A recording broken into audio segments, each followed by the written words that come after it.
തിരുവനന്തപുരം നഗരത്തിലെ കുടിവെള്ള പ്രശ്നം പരിഹരിക്കാനുള്ള അറ്റകുറ്റപ്പണികൾ അത് വേഗത്തിൽ പുരോഗമിക്കുകയാണ്. 4 മണിക്ക് പണി പൂർത്തിയാകും, വെള്ളം വന്നു തുടങ്ങുമെന്നൊക്കെയായിരുന്നു മന്ത്രിമാർ പറഞ്ഞെങ്കിൽ പക്ഷെ അതൊന്നും നടപ്പായില്ല. സമയം ഇപ്പോൾ 7:15 കഴിയുമ്പോഴും ഈ വാൽവ് ഘടിപ്പിക്കാൻ പറ്റിയിട്ടില്ല എന്നതാണ് ഏറ്റവും പ്രധാനപ്പെട്ട പ്രശ്നം. ചെറിയതായിട്ട് മാറ്റാൻ പറ്റും. നമ്മുടെ റബ്ബറിങ് ആ ജോയിന്റ്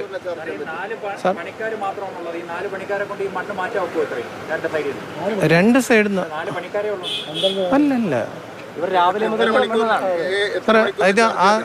സാർ, ആ ജോയിന്റ് 1 മണിക്കൂറിനകത്ത് നമുക്ക് കൊടുത്തു കഴിഞ്ഞാൽ 3 മണിക്കൂറിനകത്ത് നമ്മൾ നേരത്തെ പറഞ്ഞ 4 മണിക്കൂറിൻ്റെ ആ വെള്ളത്തിൻ്റെത് നമുക്കത് ചാർജ് ചെയ്യാൻ പറ്റും. ലോ ലെവൽ നമ്മുടെ അരുവിക്കരയിലെ പ്ലാന്റുകളെല്ലാം പിന്നെ ട്രീറ്റഡ് വെള്ളം അത് ഇതിരിക്കുക 3 മണിക്കൂറിനകത്ത് നമുക്ക് ചാർജ് ചെയ്യാൻ പറ്റും.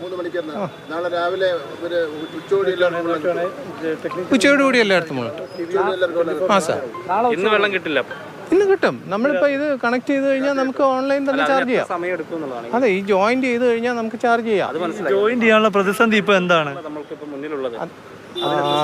അല്ല, ജോയിന്റ് ചെയ്യുന്നത് നിങ്ങളും കണ്ടതാണല്ലോ. അവിടെ ആ മണ്ണ് മാറ്റി അതിൻ്റെ ആ അലൈൻമെൻറ്റിൽ വന്നാൽ മാത്രമേ നമുക്കത് കണക്ട് ചെയ്യാൻ പറ്റൂ. അത് ജോയിൻ കഴിഞ്ഞ് കഴിഞ്ഞാൽ പിന്നെ നമുക്ക് നേരിട്ട് അത് ലൈൻ ചാർജ് ചെയ്യാം. അതിന് ഏകദേശം എത്ര സമയമെടുക്കുമെന്നുള്ളത് അരുവിക്കരയിൽ നിന്ന് നമ്മൾ ആ വെള്ളം ചാർജ് ചെയ്ത് ജോയിൻ ചെയ്യാൻ എത്ര സമയം? അരുവിക്കരയിൽ നിന്ന് ഇവിടെ എത്താൻ 1.5 മണിക്കൂർ. ഓക്കെ, വാൽവ് ജോയിൻ ചെയ്യാൻ 1 മണിക്കൂർ എടുക്കും. 1 മണിക്കൂർ എടുക്കും വാൽവ് ജോയിൻ ചെയ്യാൻ പറഞ്ഞത്. പിന്നെ 1 മണിക്കൂർ 1.5 മണിക്കൂറിനകം വാൽവ് ജോയിൻ ചെയ്ത് കഴിയും അല്ലേ? ജോയിൻ ചെയ്ത് കഴിയും. പിന്നെ ചാർജ് എപ്പോഴാണ് നടത്താൻ വേണ്ടി പറ്റും? എത്ര മണിക്കൂറിനാണ് ചാർജ് ചെയ്യാൻ വേണ്ടി പറ്റും?